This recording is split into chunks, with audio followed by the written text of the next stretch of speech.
ఎక్కడో భారతదేశం మారుమూల గ్రామంలో జరిగిన కథ ఇది. ఈ గ్రామం పేరే దేవుల హాల్. ఇదిగో ఇక్కడ కనబడుతున్నాడుగా వీడే కౌశిక్. ఇక్కడ నడుచుకుంటూ వస్తున్నాడుగా వీడే కౌశిక్ ఫ్రెండ్ ప్రవీణ్. వీరు బాగా చదివి ఉన్నత స్థాయికి ఎదగాలనేది వీళ్ళ కళ. ఇక వీళ్ళ కథ మొదలు పెడదాం పదండి. రే ప్రవీణ్, మనం ఎలాగైనా బాగా చదువుకొని మనం ఉన్న స్థాయికి ఎదిగి మన ఊరినైతే చేంజ్ చేసేయాలిరా. ఏమంటా? అవునరా, మనం బాగా చదువుకొని బాగా ఎదగాలిరా. మనం సిటీకి వెళ్ళి చదువుకుందాం పదా. ఒక 4 years కష్టం పడాలి. అలా వీళ్ళు వాళ్ళ ఊరిని విడిచిపెట్టి ఒక పెద్ద పట్టణానికి అయితే ప్రయాణం చేశారు. రే, మనం ఉండడానికి ఒక చిన్న అద్దె ఇల్లు కావాలిరా. అవునరా, కానీ మన దగ్గర అన్ని డబ్బులు ఎక్కడున్నాయరా. సరేలే, వెతుకుదాం పద, ఎక్కడో ఒక చోటు దొరుకుతుంది.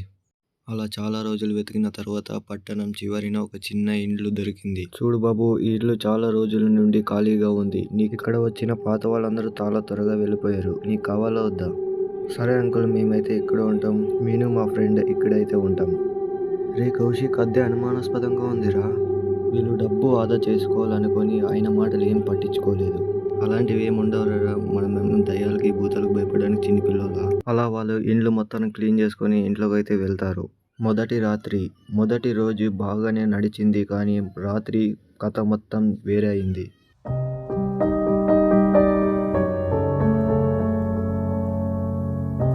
కౌశిక్ అర్ధరాత్రి లేస్తాడు. రే ఏంట్రా ఆ సౌండ్ వస్తుంది? హాల్లో నుంచి వస్తుంది, వెళ్ళి చూద్దాం పదరా. ఎవరక్కడా?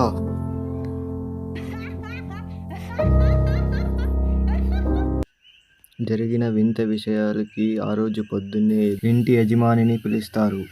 మీరు ఇది చెప్పండి, మీరు ఏదైనా మా దగ్గర ఒక విషయం దాచారా? అవును, ఒక నిజం దాచాను. ఏంటి ఆ విషయం? ఒకప్పుడు మీరా అనే అమ్మాయి ఈ ఇంట్లోనే అద్దెకుండేది, కానీ ఏమైందో తెలియదు. కానీ ఆ అమ్మాయి ఈ ఇంట్లోనే చనిపోయింది. కానీ తను చాలా మంచి అమ్మాయి. కొన్ని రోజులు అలాగే నడిచింది. షెల్ఫ్లో నుంచి బుక్కులు పడిపోవడాలు, అమ్మాయి ఏడుపులు, వింత వింత శబ్దాలన్నీ వచ్చాయి. వాళ్ళు ఆ శబ్దం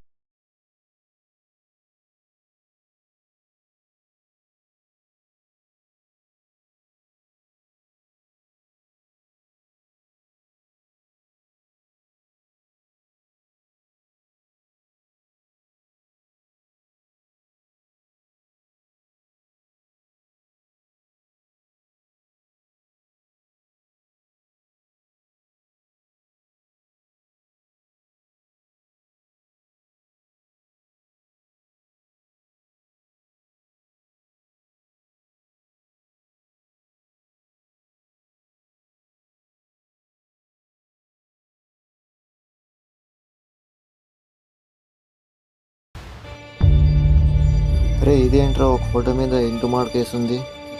వాళ్ళు ఆ ఇంటూ మార్క్ పెట్టించుకోకుండా ఆ లాకెట్ని తీసుకెళ్ళి వాళ్ళ రూమ్లో ఉన్న టేబుల్ పైన అయితే పెడతారు. అప్పుడే పెద్దగా ఒక వెలుతురు వచ్చి దాన్ని తీసుకొని వెళ్ళిపోతుంది. మీరా అప్పుడు మనస్ఫూర్తిగా ధన్యవాదాలు చెప్పి తీసుకువెళ్ళిపోతుంది. ఏంటి కథ అయిపోయింది అనుకున్నారా? అవ్వలేదు, ఇప్పుడే మొదలైంది.